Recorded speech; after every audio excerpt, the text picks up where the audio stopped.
Okay, let's look at the P4Ignore file. So if I go and run Perforce, in our last lesson, we had a P4 config file, and we set it with our setconfig.bat.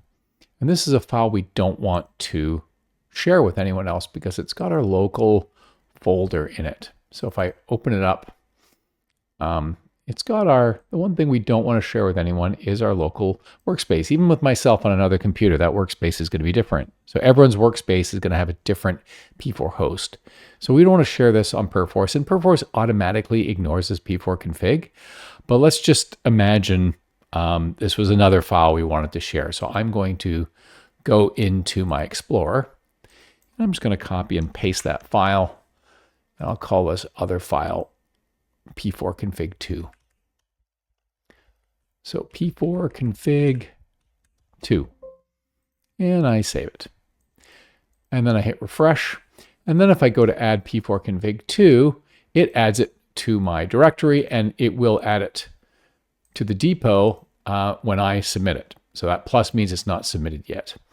But I don't want to push this file. I want this to stay local. So what do? That's what our P4Ignore file is for. And that's, if you remember in our config, we had the P4Ignore set to .P4Ignore. So we need a file called .P4Ignore where we can list all the files and folders we want to ignore.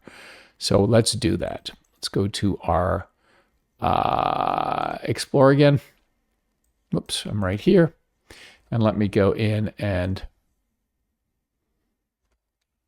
copy and paste again. And this time we are going to call it .P4Ignore. And we're just going to put the name of the file we want it to ignore. And in this case, we want it to, whoops, I got to put a lowercase p. And in this case, we want to ignore the .P4 config 2. And this is how you would enter to ignore a file name. You would just enter the file name. Anytime it sees this file name in any directory, it will ignore it. So we got P4 config 2. And I'm going to save that. And then if I try and add P4 config 2, so let me revert that. And reverting basically undoes the addition. It just sets it up. It didn't actually put it on the server. It's not on the server. It's not in the history yet. It's only when we submit that we write to the history. So what we're going to do is we are going to try and mark to add. And we said the following files were not marked to add since they are ignored. So we cannot accidentally add this file. Now there's also another thing that can happen, which is sometimes someone doesn't have their configuration set up properly, and they do not have that ignore working. And this can happen in Perforce. Unlike GitHub, where the git ignore will get read no matter what, Perforce ignore, you have to set that environment variable. So if someone's environment variable is not set properly, even though you have an ignore file in that folder, it might not work. So there is another way we can do this. We can right click on the ignore, and I'm going to delete the ignore file. And then, so now I can, as you can see, I can add that file into the server again. I'm going to revert that and undo it. And another thing we can do is we can go to the stream, and this is a project called test on the main stream or main branch. And I can go in and edit, and I can go to advanced, and I can ignore. So I could say on the server, I want to ignore any file called .P4 config 2. So it's going to ignore any file on the server. So then I go, I want latest version of that, yes, base. I go, yes. I go refresh. And now if I try and add this, even though I don't have a P4 ignore file, I try and add this, it goes, file is not in client view. Now this isn't the greatest error message, but it basically is better than committing it to the server. So it won't allow me to add it to a pending list. So there's sort of two ways we can do it. We can have it on the P4Ignore. We can also have it on the server. Now, why are there two ways? Well, on the where we ignore it in the stream graph, there's less we can do syntactically. So it's very simple. We can ignore files, we can ignore folders. Whereas with the P4Ignore files, we can do some fancy stuff and ignore more complicated structures. So let's look at what this would look like in Unreal. So let's create an Unreal project in this directory. So we're going to run the Epic Games Launcher, and we're going to create an Unreal project. So we're going to launch Unreal 5.4. I'm going to wait for it to load up. And we're going to create an empty Unreal project and just build a quick level and save something. So we're going to go to Games. I'm going to put it in the test folder. So I'm on D and I'm in test. I'm going to call this testing P4Ignore. And I'm going to make sure it's desktop, maximum blueprint, no starter content, ray tracing doesn't matter. So I'm going to put this in the test directory and I'm going to go create. So this creates a new folder called testing P4Ignore. And it's going to put all the project files inside this folder. And you'll notice I've got a config folder, a contents folder, a drive data cache, an intermediate, and a saved. Now, let's create a level. So let's create a levels folder. So levels folder. And I'm just going to go save this level, and we're going to call it test level. I'm going to put an object in here, and then I'm just going to add an object, so a shape. I'm just going to add anything to my level. So I'm going to just bring that down to the ground, snap it, and I have a level with a single cube. So I'm going to go save all, and I'm going to submit to revision control. So first I have to connect. I'll cover this in another video. I will be getting into details on that. So I'm just going to submit to Perforce here, and I'll show you what it does. So now I'm going to quit the game, and it has submitted. If I look at main and I refresh,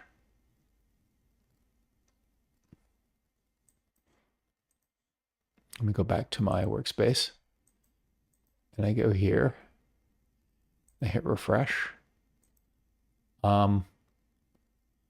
It's not submitted anything, ironically. That I'm not quite sure why, because it should have submitted one of these files over. So that's fine. I'm going to go into the content folder and I'm going to add them as if it did submit them. Sometimes Unreal does not submit all the files properly. So I know I want to submit the content folder. So I'm going to right click here and go reconcile offline work. And it finds a whole bunch of files that have not been marked to add. And they are all inside this external actors directory. So all these things that level had in it, all those landscapes and the one cube are all referred to here. So I'm going to reconcile that. And I'm going to submit this to Perforce. So I go submit content files.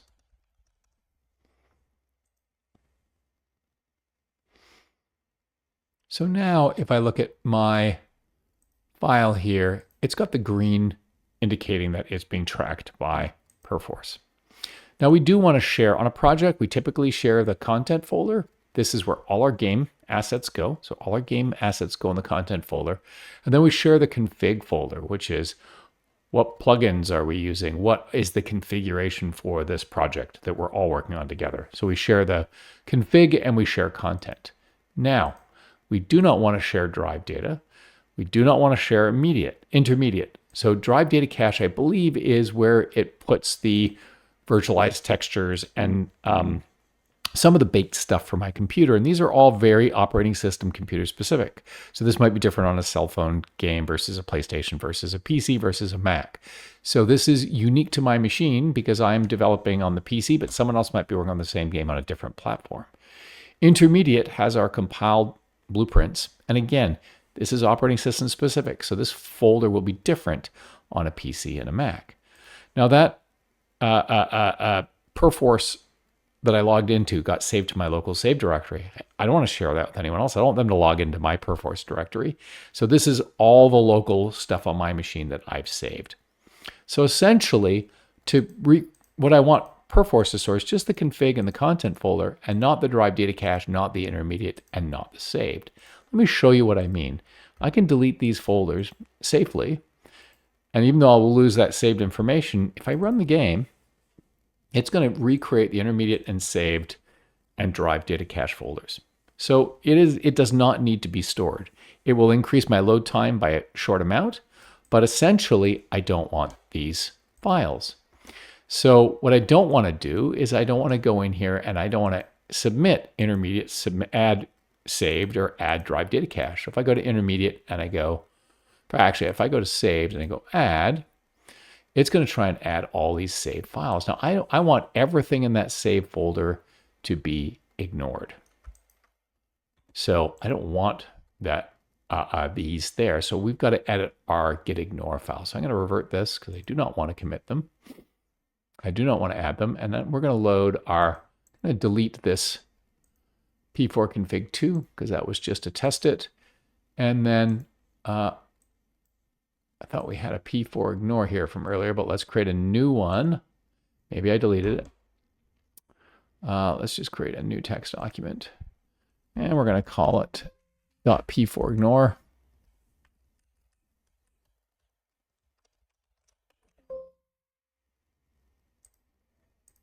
And we're going to open it in Notepad.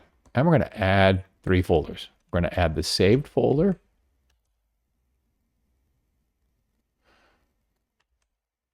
We're going to add the intermediate folder. We're going to add the derived data cache folder. So we're basically saying anything inside these folders, even their subfolders, will be ignored. Everything in these folders will be ignored. And this is how we ignore. If you remember the file, we just put the file name. We did P4 config2, and that's for a file. But to ignore a folder, we put the folder name. Anytime it sees this folder anywhere on the drive, it will ignore it and everything inside of it. So I'm going to save this to my P4Ignore, and then I'll go to Perforce. Let me close this, shut these down, and then I now go and I try and add derived data cache. So I press add. I don't know if there's any files in there. No, there's no files. Let me try to add intermediate. And it allows me to add intermediate. I must have a problem in my ignore file. And I put the directory at the beginning, but I should have put it at the end. And I don't think I need the star. I think that basically the ignore is going to say every subdirectory in there is being ignored. So I'm going to save that. I'm going to go back to this and I'm going to revert. I'm going to try and add those intermediate files again. So I'm going to add them. And now I go, all these files that were marked for add are going to be ignored, so nothing was added. And if I go to saved and I go to add, it says, hey, all these files are marked for ignore, so they're not going to be added. And again, I can be doubly safe, and I can do exactly the same thing on the stream. So I can go to my test stream, and I can also go in and edit it. And in the advanced tab, I can add, so I'm going to get rid of that. And I can basically go intermediate.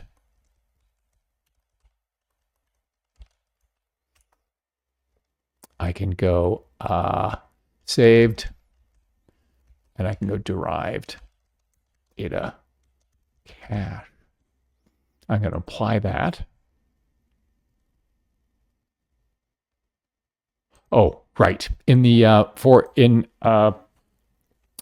in the language used for the streams, you have to use Perforce's way of accessing files. So 3 single dots implies a directory with everything underneath it. So this would be the equivalent to what we wrote in the P4Ignore, which was this, where in the language we need to use, we need to add the 3 dots, which basically tells it recursively ignore everything.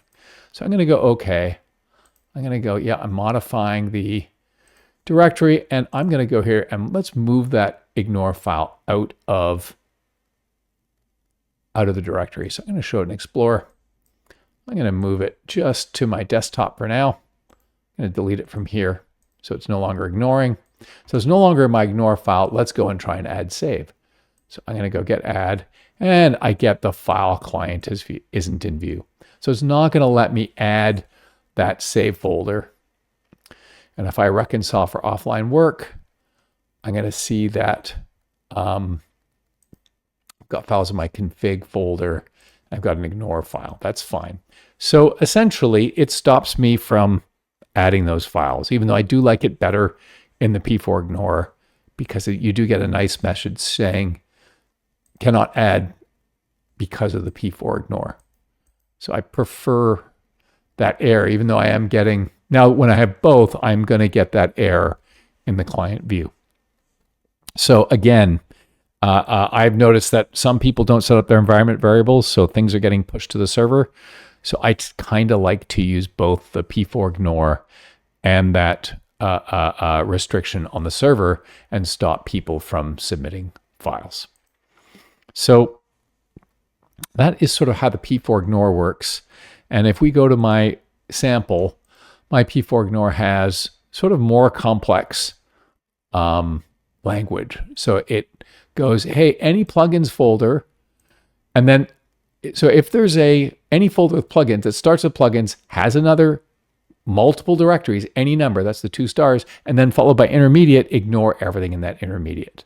So it would have to be a folder structure that starts with plugins, has, 0 to n number of folders, and then intermediate, and then it'll ignore everything after that intermediate folder. You cannot do that in the server scripting language. You cannot use these stars. So it's not as powerful on the server side as it is on the client side. But here's a list of all the files that we ignored, and there's a lot. Visual Studio has a bunch of files that are local that don't want to be put to the server. Rider does the same thing. We have a whole bunch of compiled object files that we don't want to send to the server. Static libraries, executables, and then let me just see some Xcode project, some Mac files. We've got a binaries folder that might want to be ignored. Sometimes we don't want to ignore it. Sometimes we do want to include binaries, but that's really up to the team. The build folder is when you make builds, it puts a whole bunch of files in here that you don't want to clog the server up with that. And then we've got our saved, our intermediate, and then anything with plugins and intermediate would do the same thing. It wouldn't store it if you had a plugins folder locally. And essentially, these are sort of the core recommended folders that were on GitHub, plus a few I've added based on my setup. So what I can do here is I can copy, and I can go to my P4Ignore file, and I can hit paste. And now I've got my complete P4Ignore that will ignore everything that I want to ignore. And I also have the same thing for anything that doesn't require one of those extra scripts to ignore on the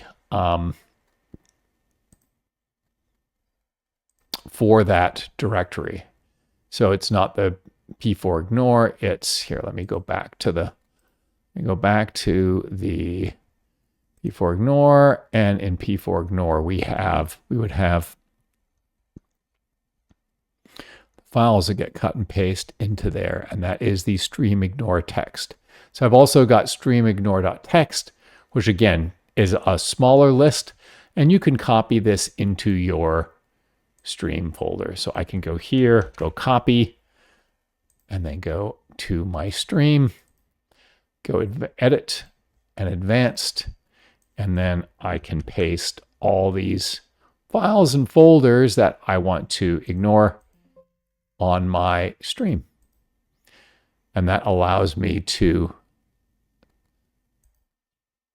do that. So now I can have a little bit of safety backup on my server, as well as my files. So now ideally in the depot, I only want to see the content and the config folder. So I do want to add the config file. I do want to add the U project file, and I do want to add the P4Ignore file, because I do want everyone to share this ignore. And if they've set up their environmental with the setconfig.bat, it should work properly for them. So I'm just going to go, I'm going to add these files to the depot, and then I'm going to go submit, and I go adding U project config and P4Ignore files to server. And I'm going to go submit. And then I am going to check out my depot. And now I have my config files there. I have my P4Ignore there, and I have the U project there. So everything's up on the server, but it's ignoring all these other folders. So if I basically go reconcile offline work, which checks for files that aren't on the server, it should return that there's nothing that needs to be reconciled, because it knows that the P4 config and that everything in the saved, intermediate, and drive data cache folders are meant to be ignored. So that's how we set up our P4Ignore file in Unreal. Next up, we will look at using Perforce in Unreal. After all that, we've installed Perforce, we've got our workspace running, we've set up our environment variables, and we've got our P4Ignore working, so we can start working in Unreal. All right, I'll see you in the next video.